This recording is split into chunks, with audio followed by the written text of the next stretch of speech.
Okay, why don't we get started today? Um, so today's Thursday, and we'll try to do Thursdays kind of the same in this class, every Thursday. So, it'll probably take us a couple weeks kind of to get into this flow and stuff, but um, we'll go over today and next week, and then hopefully by week three, we'll have a good flow in place for this. So on Thursdays, so on Tuesdays, we're going to have you go over some new material and use some AI prompts to learn about that material and get your QQTP, a question, quotation, talking point, done. And we want those then put into the discussion area by the start of class here on Thursdays. And then we'll use those in class here to begin to start to have a little conversation to delve a little more deeply into some of these topics here. So that's what we'll generally do for the first, 20 or 30 minutes of this class. We'll spend talking about this sort of stuff. So that'll be the first part. And then we'll move on and there'll be a worksheet, a learning activity related to this stuff. And sometimes we work in teams, sometimes we work individually on that. So today we'll break you into teams. Asynchronous or online students will be assigned teams also here, generally pairs, and we'll work on that here for the second part of class here. Um, I'll just warn you, this is just intro section, so there's not that much in this week's worksheet there, so you should be able to get it done, I think, in 45 minutes without any problems.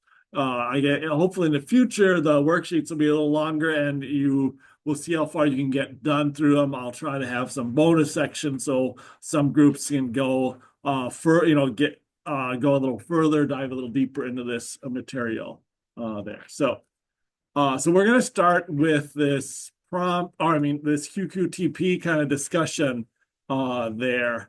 Um, I'll just note, so often discussions are worth only 10 points. I mean, 5 points in my classes, but here they're worth 10 points and they're broken up into two parts. First, you've got to generate the QQTP and submit that in the discussion. So that's your initial post there. And then we want two interactions for that. So the interactions can take one of three forms there. Um, you can do the typical online discussion post. So you can reply to someone else's post with information. I will probably, in a couple, like in the next unit, have some requirements for those posts because I don't want to have you just say, oh, that's an interesting question. Like, oh, that's it. So I'll have to have some way of so you can determine if your reply is significantly interesting, has enough uh, quality in it to count as a reply post there.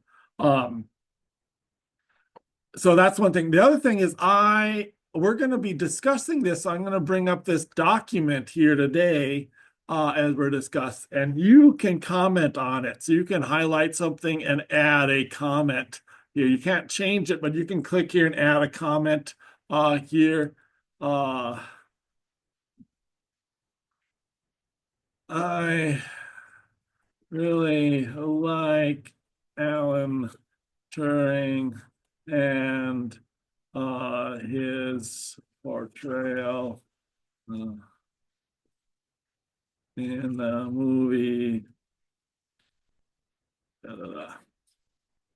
Okay, so you can add comments there. So again, if you want to do that, you can do that while we're doing our discussion. And the last part is you can actually, we'll have an in-class discussion. You can actually say something in the discussion. I know that goes counter to some of your guys' personality, but you can actually talk during this part of the class and share information with that. Okay, so you want two interactions and they can be any of those three things. Got it? So we'll be marking that if you say something useful, and I have a very broad definition of what is useful here. So I'll put a check mark by your name so that you can get credit for your discussion. Check. Okay. Very good question there. Then you just have to be quiet. You can't say anything in class. We won't want you to do extra work. No, we're not even going to allow you to talk. You can't talk any. No, yeah. So you can two or more interactions there. So you can do that. For again, the two is just the minimum. Just the really low baseline to get you involved in this. Okay. So yes, two or more interactions. So you're free to comment, do any as much as you want. So.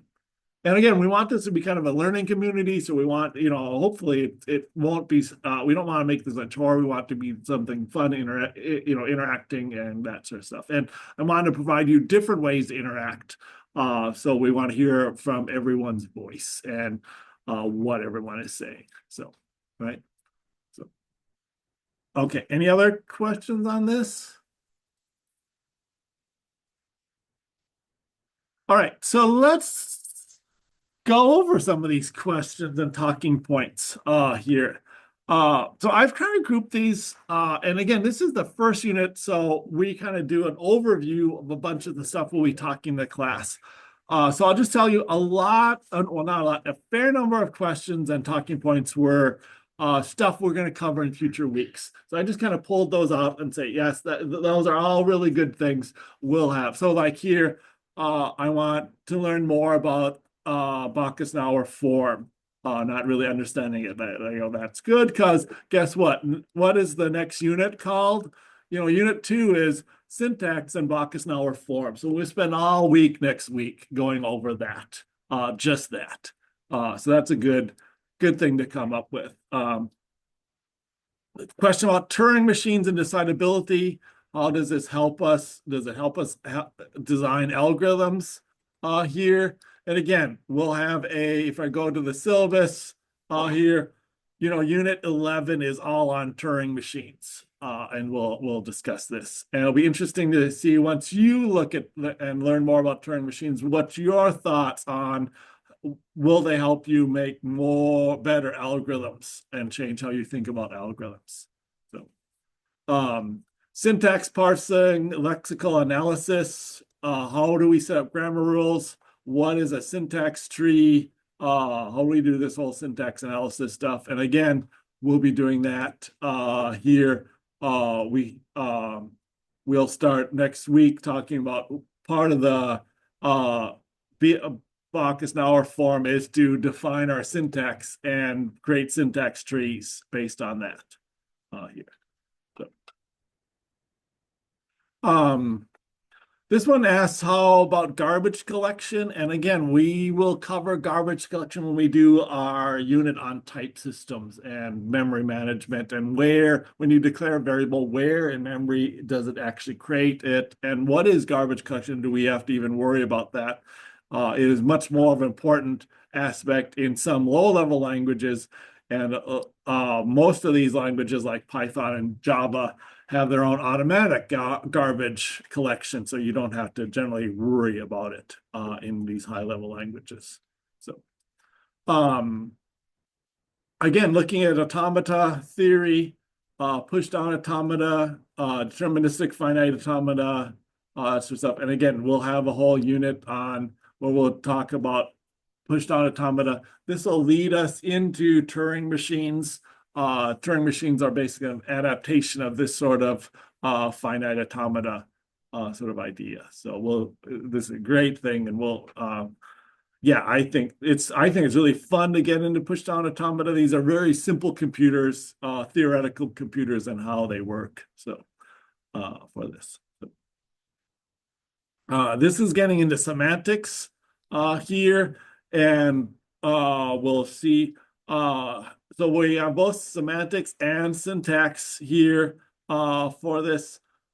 I'm not sure how much we're going to be able to get into semantics here. We're certainly going to get a lot into syntax here. We may not get as much. I'm still trying to play with how much material we can fit in this course as we go here. Um, Dynamic typing, static typing. Again, we'll have a whole unit devoted to type systems and what are the different type systems and what are the different types of variables you can declare and how that all works here. So another thing on finite automata. And again, does it change how you view or how you write code there? Also, this whole tokenization stuff, lexical analysis, we'll get into that. How does a compiler go character by character and learn, figure out, are these characters a variable? Are they a keyword? Are they a statement? What are these characters and how do we figure out what what token these characters are here? It's interesting. I used to think that was just some archaic knowledge that, computer people like to learn, but really did not have much application other than unless you were building your own compiler. But it's interesting now with AI, this idea of scanning characters and creating tokens from them is a big part of large language models there. And a lot of once you learn this, you realize that the people who, again, developed that part of large language models obviously had studied compiler theory and had a class like this where we talked about how you scan characters and generate a token. Just the fact that we use the idea of a token in LLMs when we're talking about a unit shows that tie. So more on typing, static typing, dynamic typing, where to do that. So again, this is all here. And again, getting into some of the languages like JavaScript versus TypeScript and how they, why you do want to use one or the other. So again, we'll deal more with that when we start talking about type systems. So again, all that, I'm just going to say, sorry, those are all good questions, but we're going to just put them on on the shelf until we get to those units. Okay. Well, so what are we going to talk about today? Mathematical foundations here. So some of this talks about proofs and how these types of proofs can impact our stuff. So here's a question. Have you guys done much in the way of proofs, and where have you seen proofs, or have you done proofs or not? Here. So what have you had math classes where you've done proofs? What kind of proof? Do you remember what kind of format or what kind of proofs you've done? Have you done them? Do you remember? I've done them in discrete math. Discrete math, right? We did. Oh man, we did a lot. I'm trying to narrow it down to one. So there's just the direct proof where you just say you list kind of the steps and then you give a justification. Usually, like in geometry, we have some axioms. You're stating some rules or some justification, some laws or some definitions that are applied to justify each step of a proof there. So that's more of like a direct proof sort of idea. There are like inductive proofs, and so that's why you're often trying to prove something for like an infinite collection of objects. So like all integers or all this will work for any number n in this case here. And there you often are proving some base case, one or two base cases, and then based on that, once you have that, then you say, well, if assuming it's true for n, can I show it's true for n plus 1 or something like that? This inductive step there. Often with sets and set theory, there's a lot of inductive proofs because you can prove it with an empty set or a set with an object, and then you try to then prove it for a given set. Can you prove it for, if it's true for this set, can you prove it for this set with one extra object or one thing added? Yeah, we did a lot of ones like numbers between -1 and 1, proving that that infinite series and stuff. Right. Yeah. Can you prove that there's an infinite number of kind of numbers there? the real numbers? Oh, yeah. Right. Yeah. That there. Yeah. So yeah, there's some interesting proofs there. Some of this is talking about how, I like this, it was mathematical computation stuff. If so, what types of jobs will require these skills here? And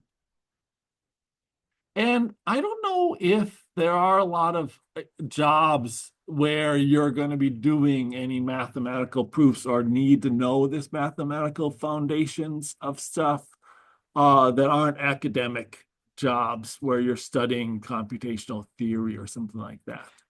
Um, the I think the idea is that doing this stuff helps you helps your brain get used to thinking in a certain way there, so that you look at problems a certain, like just the idea of looking at them from a deductive point of view, that makes like recursive algorithms a lot easier to understand and use, because recursion and inductive proofs share a lot of similarities. So, where I don't think you necessarily use an inductive proof anywhere, I think if you'd use recursion at times, and then with recursion, again, you often have a base case, and then you have a recursive, one or more recursive cases in your code there. So, um, I am trying to decide how much proof and stuff to put in this class. So we will be doing some proofs in this class, and I'll be showing you the methods here.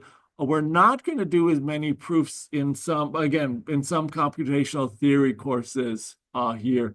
So we'll start with some real basic ones next week. And again, you probably won't even view them as proofs so much as just justification or examples, walkthroughs of these things. And later on, when we get to Turing machines, we'll talk about some more complicated proofs. We'll also look at some historical proofs and why they're important here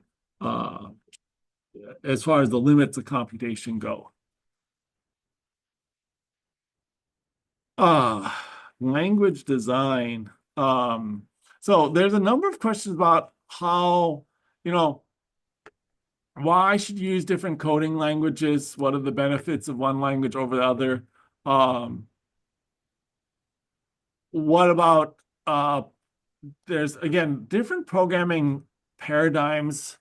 So far, I think you've only really used object-oriented languages, Java, Python. That really you say they're either imperative languages or object-oriented languages. Some people say Python is more imperative, but you really don't have that much object-oriented support. But nowadays, you do have some object-oriented stuff in there for this.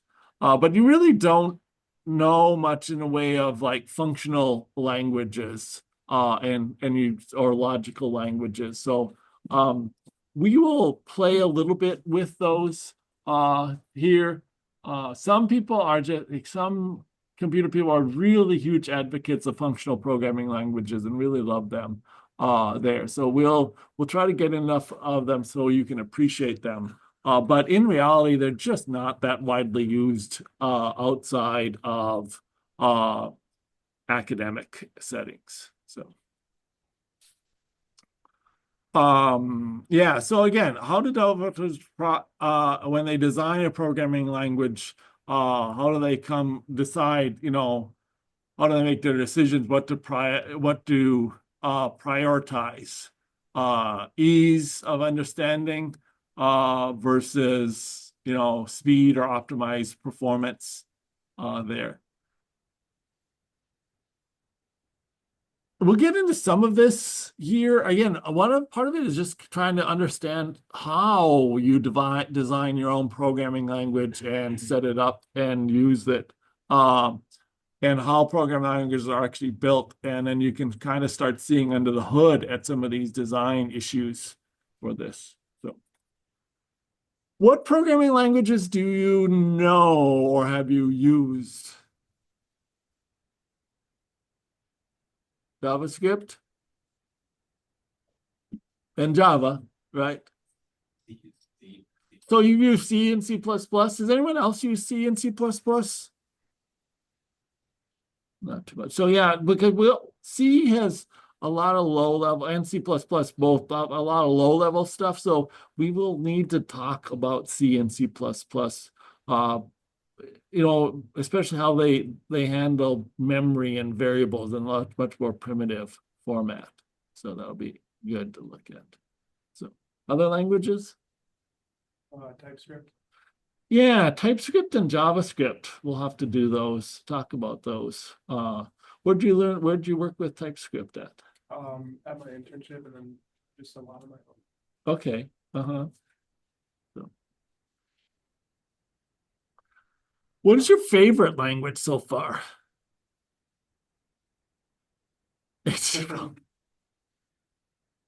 Oh, and again, see, in my mind, so I would say favorite, I should be, what is your favorite programming language? Because yes, HTML is again really just a formatting or a scripting language, right? So it's because we don't have if thens or anything like that really in HTML. So yeah, what is your favorite? Because the problem is you just don't know that many yet. So for this. Python, how many of you have done much with Python? Little bit, just a little bit. Yeah. So we'll look a lot more at examples in Python. So I did a fair amount with Kotlin over the last summer. did you? I did. Oh, yeah. Really interesting. Yeah. There was like, I made use. There's this question. I don't remember exactly. This was like almost a year ago, but like we used a question mark for null safety checks. Right. And that one of my big jobs was we were translating it over from I think it was Java. I came from Java to Kotlin, and I had to go through like hundreds of files and put in the null safety checks on a lot of things. It was a task, but I really like it because it made my job debugging a lot easier too. Okay, yeah. So yeah, that's one thing where I've been talking, about in this class is what if we can get to some of the more advanced computer or programming concept like null safety. We kind of hit them at a couple places, but really not in detail. So I'm going to try to see if we can pull in what null safety is and talk about what that is when we talk about type systems there. So yeah, Kotlin, because I'm trying to decide right now. We teach the mobile apps class, the Android development kind of class. We teach that every other year. And I've been teaching it half in Java and half in Flutter there. And I'm really thinking this next time I teach it, I'm going to have to switch from, because again, that's been a community that's moving to Kotlin, and Google and Android have been pushing Kotlin there. Now, a lot of the examples out there are just in Kotlin. So yeah. That's what I would try and decide. What about like Swift? Like I know my company's programming language was in Swift for the iOS version. Right. Yeah. And again, Flutter is Swift. No, Flutter is a higher level scripting language. That we should talk about Flutter in this class. I hadn't thought about that. So Flutter is kind of a higher level language that is then kind of like compiled or translated into Swift, the lower level languages and stuff like that. So it's more, so you use that. Yeah. So what do you mean by low? Yeah, that's a good question. Well, let's just talk. It's like C is what I say a much more lower level language, because in C you actually when you pass a variable like to a method, you can decide to pass it as a value. So it'll or you can pass it as a memory reference. So you can, the procedure will actually get that memory location, the memory address, so that you can change that variable and it would change it in the main program because you are changing that memory address. So there are symbols, an ampersand or star that you use to reference like, oh, this is a memory address. I want to dereference that so I can actually write in the memory address, or I want to send the memory address so that it knows it, so that's much more low level stuff. And you can actually then allocate memory and deallocate memory. And that you have to do your own what we call garbage collection. You can allocate a bunch of memory that is reserved just for you, but then if your program quit, or that memory might still be allocated from the you have memory leaks, what we talk about. So that to me is a low level language. Java and stuff like that are kind of these middle level languages. Swift, Kotlin, they're just you write them, you compile. You really don't have access to the memory directly. The compiler takes care of all the memory sort of stuff for you. Yeah, and again, assembly is the lowest one, below C. If you're writing assembly, you don't even have access to often good variables or stuff like that sometimes. So yeah. And then the higher ones is like I was saying, Flutter, or like the block programming we use sometimes. That sort of stuff is actually translated into other languages, into like Java or Kotlin or Swift or whatever. So it's some sort of framework that is and often we do that so that we can create an app in Flutter, and in order to do an Apple iPhone iOS app, you have to program it in Swift. In order to do an Android app, you have to program it in either Java or Kotlin. So you're going to have to run two different languages there. So like things like Flutter, or there's a couple other versions of that, you can create in that framework, and then it'll translate it down and create a Swift version and a Kotlin version of those. So yeah. So we'll look at that. Someone asked about Rust here also. It would be good to talk a little bit about Rust here also for this. One of the things to keep in mind here is that you do a final project in this class, and then for that final kind of research project, you can, if you're really interested in, let's say, Swift or Rust, and now you kind of know this framework, you can dive in and say, how does this language compare, to Java and Python, and what are the differences with the type systems, and one thing that I think that's nice about this class is that after you take this class, hopefully learning other languages will be a lot faster because you have kind of a framework to put them into and compare them around. So is Rust like COBOL or? I don't think so. I mean, COBOL? Yeah, that's an old just procedural one. I am just a paired interpreted language or whatever, where you just have commands and stuff like that.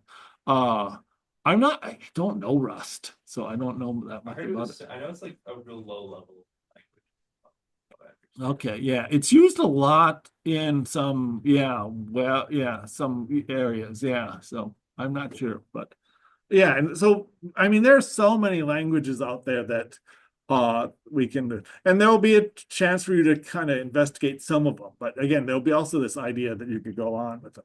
Okay. I have some other topics here. What is more in-depth understanding of compiler design here? We're actually going to have you look at some of this, or I guess some stuff related to that. They're talking about functional languages, so we'll try to talk about that. This was talking about the question about functional programming languages, talked about immutability there, and if something can. It's kind of a weird idea in these functional programs. You're used to writing variables, and you can change the value of the variables here. In functional programming, there really aren't variables that you can change the value of. You just keep, it's like every time you need to do a calculation, you store it in a new variable like there. And every calculation results in a new, is stored in a new memory location or a new area there. So you don't reuse memory locations, and it's all done with functions, and it just makes a lot more sense with functions. So we'll try to get into that when we look a little bit at functional programming languages here. So again, yeah. All right, here's looking at Rust here and how Rust people, yeah, might want to look at that. Now, I'll just note there are a couple things that are going to be beyond the scope of this class, which AI tends to want to put in this class, especially when we talk about proofs. And that's generally this, anything with formal verification or proving that software is valid or that the program does what it is supposed to do with formal proofs.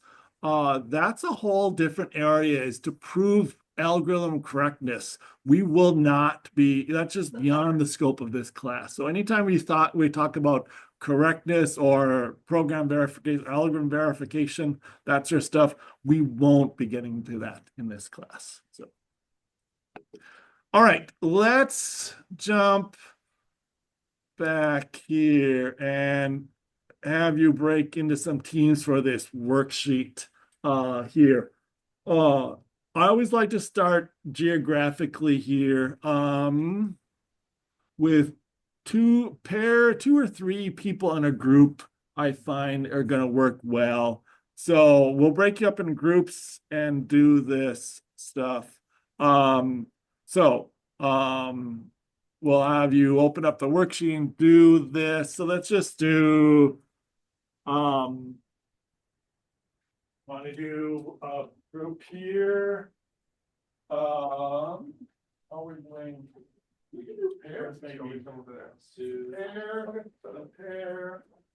a pair, and a pair.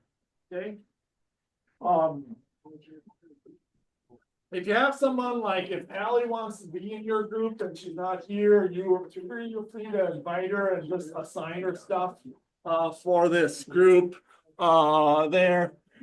Simba and Kristen, why don't you work together on this as you're both online for this?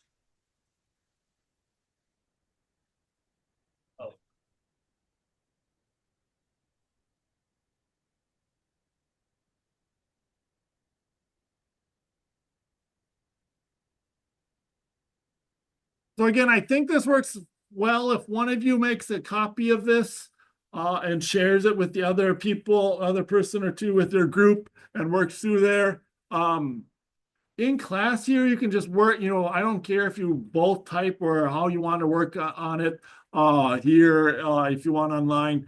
Asynchronous people, feel free to just color code this. And when you type in something, answer a question, you just type it in here for this. But I'm fine if you just, for in class, I kind of expect you not to worry about color coding, just to work together on it. Here. Okay, I'm going to pause the recording here. Okay, just a quick clarification. I've changed my mind on something. Someone asked about this first question because it just asked for individuals. I said you could do it as person, but now I think about it, I really want everyone in the team to do their own thing. So something like this, team member one or team, so that because I want you to talk to each other about what languages you learned and that sort of stuff. So yeah, include everyone on your teams into that.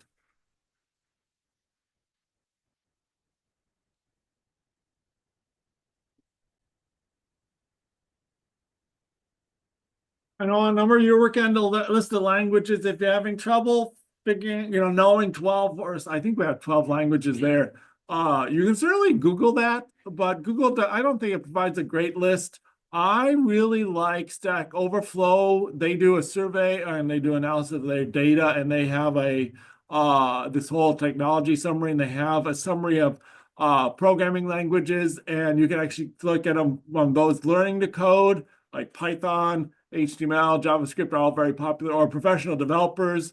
And then you see things like SQL and stuff on there. So I think that's a good thing. Then you get into some fun languages like, like Ruby, which is actually more popular here than Swift and stuff like that. So.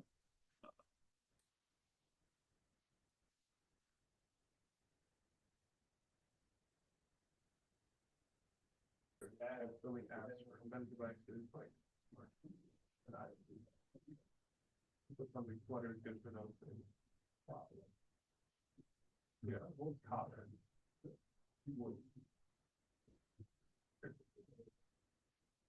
One more clarification here.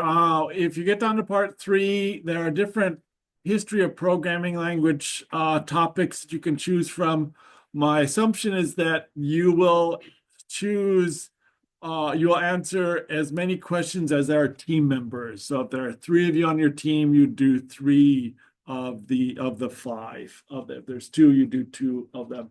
Again, you can work together on them, or you can each do one and share. The idea is that you kind of would explore. So if you do them each individually, it's nice if you just share with the other person what you learned for that. So, and again, remember when you're doing history with AI, you should do a little fact checking to see sometimes AI is still hallucinating on historical facts.